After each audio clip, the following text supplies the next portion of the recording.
MJ1 Kickbox холбогд тулааны авраг шалгаруулах тэмцээнд тулдах тамирчдын тулааныг та бүхэндээ танилцуулъя. Монголын тулааны шилдэг тамирчдын холбооноос зохион байгуулж байгаа MJ1 Fighting Championship-ийн 3 дахь тулаан үдшийн шилдэг тулаануудын нэг байсан. Энэ тулаан кикбоксинг төрлөөр явагдсан байгаа.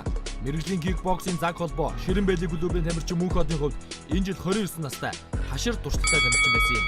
2011 оны MJ1-ны авраг байсан учраас энэ жил авраг цолоо хамгаалж тулдах маш хүндхэн үүрэг түнд ногцсон.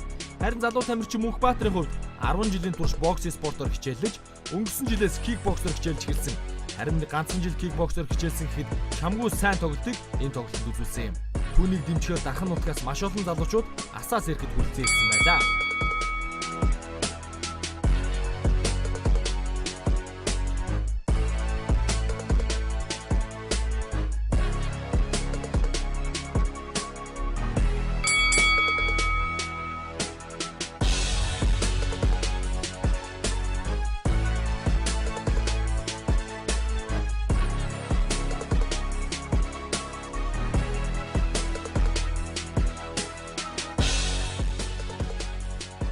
Энэ хоёрын тулаан 1, 2, 3 дугаар раундад тэнцвүүхөө өрнөж, улмаар шүүгчдийн саналаар ялах шийдвэрлэгдэх болсон.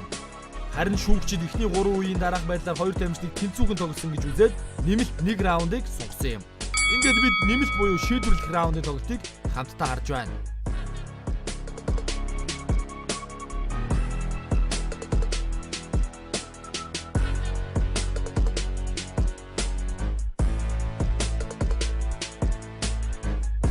Шийдвэрлэх раундад туршлагатай тамирчин Мөнхөд илүү тоглолтыг үзүүлсэн ч гэсэн шүүгчдийн саналаар Мөнхбаатар ялт байгуулсан юм а.